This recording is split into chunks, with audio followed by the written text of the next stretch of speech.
আসসালামু আলাইকুম বন্ধুরা, আপনারা কেমন আছেন? আমি আলহামদুলিল্লাহ। আমি এখানে দুধ নিয়েছি হাফ লিটারের একটু বেশি হবে।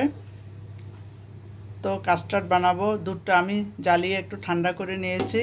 এখন আমি কাস্টার্ড পাউডারটা দিব। আমি 1 চামচ কাস্টার্ড পাউডার দিলাম। এখন আমি এটাকে গুলে নেব। 1 চামচ দিলে হবে, যেহেতু আমি আধা লিটার দুধ দিয়েছি, একটু বেশি হবে। আধা লিটারের গুলে নিলাম। আমি দুধের ভিতর চিনি দিয়ে দিব। এটা 3 চামচ চিনি দিব। 2টা আর একটা দিব, 3টা দিব। বেশি চিনি দিব না, বেশি চিনি দিলে আবার খাওয়া যাবে না। আমরা 2জন মানুষ, আমার মা আর আমি, ছেলেরা এখানে নেই, যার জন্য চিনিটা কম খেতে হবে। দুধটা ফুটে গেছে। এখন আমি অল্প অল্প করে কাস্টার্ড পাউডারটা দিব আর নাড়া দিব।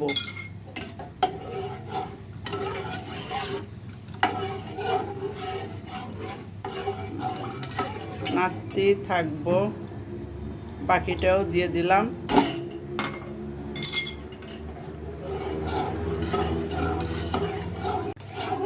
রঙিন লাইটের কারণে এরকম আলোটা দেখাচ্ছে, লাল নীল সবুজ।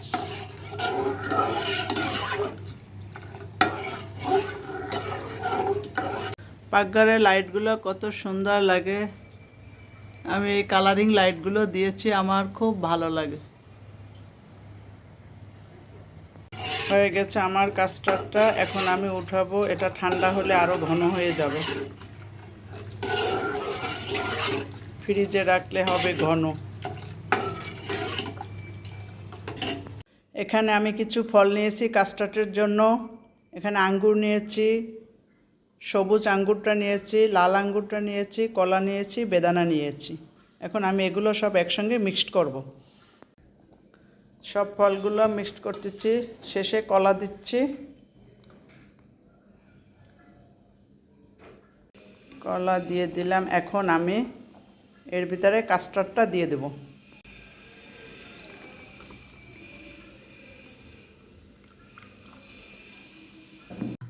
সম্পূর্ণ কাস্টার্ডটা দিয়ে দিলাম। এখন আমি নাড়াচাড়া করে নিচ্ছি।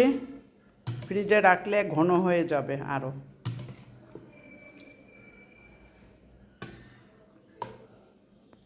আমি এখানে ডেকোরেশন করার জন্য কিছু ফল রেখেছি। এখন এগুলো আমি ডেকোরেশন করে দিব।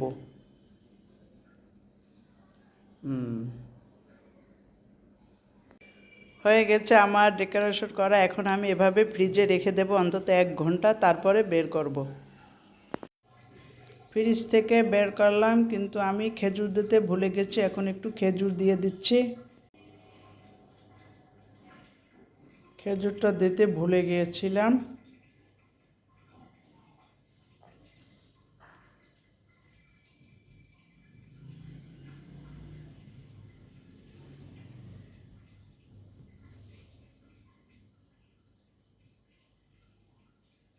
খুবই সুন্দর হয়েছে কাস্টার্ডটা, খেতেও মজা লাগবে। অনেকগুলো ফল দিয়েছি। বন্ধুরা, হয়ে গেছে আমার কাস্টার্ড। বিভিন্ন ফ্রুটস দিয়ে আমি কাস্টার্ড বানাইলাম। দেখেন কত সুন্দর হয়েছে, মাশাআল্লাহ। সবাই লাইক করবেন, কমেন্ট করবেন, সাবস্ক্রাইব করবেন, বেল বাটনটা অন করে রাখবেন, যাতে আমার ভিডিওগুলো আপনারা দেখতে পান। সবার জন্য ভালোবাসা অবিরাম। সবাই ভালো থাকেন বন্ধুরা। খোদা হাফেজ।